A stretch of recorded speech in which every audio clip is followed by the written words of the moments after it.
going to walk you through how I make yogurt. This has been one of those trial and error things for me because I tend to start something and then get busy and to come back and yeah, just like. But it's taken me a little bit to kind of get the hang of it and not let it get to a point where it gets too sour. Then my kids don't want to eat it, and it's hard to not let it go to waste. So I'm going to use this morning's milking because for us here, yogurt starts in the barn. And I'm going to just strain it. I only have one clean jar, so that's why I'm using this morning's milk. Now, you can totally do this with milk from the grocery store. I've done it before, and it works fine.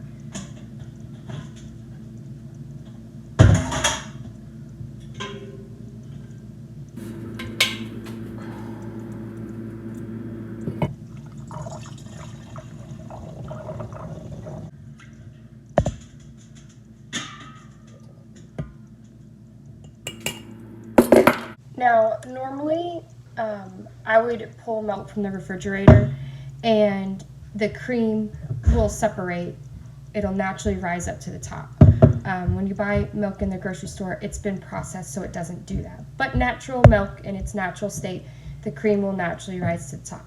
Because this is just straight milk, I didn't give it time to separate. And normally I would skim some of that cream off of the top and save it for butter. But this batch is just going to be extra creamy.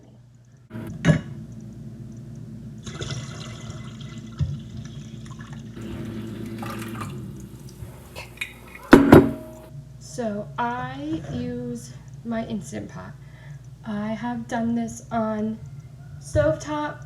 It works great, but you have to have a place where it can culture that's warm, so either a dehydrator or an oven, and I just find that gets to be a little too complicated. So I use my Instapot. It works great. Comes out great every time. So I have a gallon of milk here, and I'm gonna just hit yogurt twice, and it's going to boil. When it reaches 180 degrees, I'll take it out and put it in an ice bath and let it cool down to about 115 degrees. That's when you'll add your culture in. So I'll show you that step when we get there. All right, it's been a few minutes. I'm just checking the temperature to see where we're at. After a while, the Instapot will beep, but I wouldn't wait to hear that beep.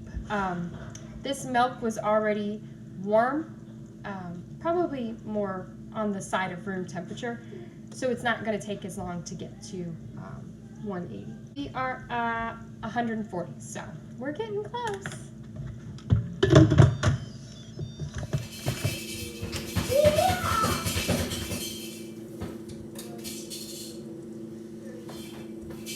Alright, so now this is going to sit in an ice bath. You can see it melts the ice pretty quick. Till it reaches about 110, 115 degrees. Okay. I actually let it cool a little too much, but it's fine. It'll come out. It's just not ideal. So it's about 100 degrees right now, and I'm going to add 4 tablespoons of my previous yogurt. This is the culture. This is what gives it all the good bacteria. So if you don't have a yogurt that you've made, you can use any yogurt from the grocery store. I have used just a small 1 serving cup that had vanilla flavoring in it. It turned out just fine. You just want to make sure it has live, active cultures. Just gonna whisk it in.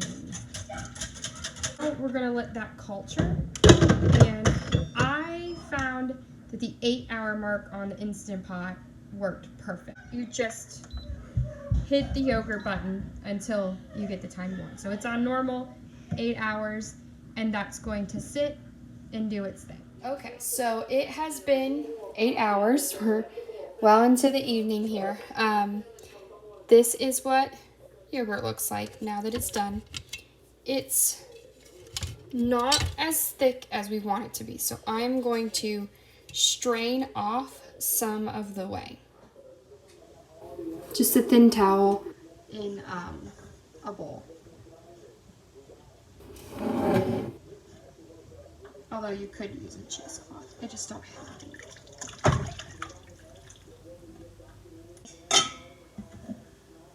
And then I'm going to hang this from my cabinet. It's usually how I do it. Just probably until I go to bed. Just to get some of the whey off. That's what helps give you a thicker and creamier yogurt.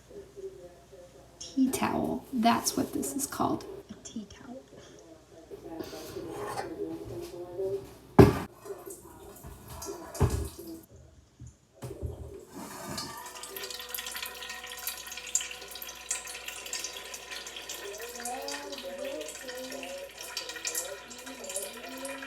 So I just transferred the yogurt back into the pot, and I'm going to use my immersion blender to just blend it up and make it nice and smooth.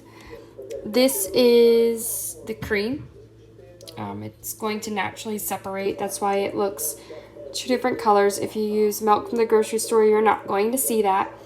And then over here, I've got the whey, which I usually save it. I try to incorporate it in other recipes, but a lot of times I just go out and feed it to the chickens and the turkeys. So I'm going to get this blended up so you can see the consistency. All right, you can see it's nice and smooth. And once I jar this up and put it in the refrigerator, it's going to thicken up. At this point, with the immersion blender, you can go ahead and mix in sweeteners or flavors. I don't. I leave it plain, and we just sweeten it or add in our fruit as we're going. This is what I got from 1 gallon of milk. This is all yogurt right here, and then this is the whey, which is basically the liquid that separates from the yogurt. One thing to note about the culture, so for my culture, I just used yogurt from a previous batch. From what I've read, it's only recommended to do this about 4 times, and this is probably my 4th time. So next time I make yogurt, I will buy a new cup of yogurt from the grocery store. Again, you can use anything as long as it has an active culture in it. Last one I did had vanilla flavor in it, and you couldn't tell or taste it. So I will probably do that again and just introduce new bacteria and new culture in and kind of start the batch over. This is what I buy as my starter.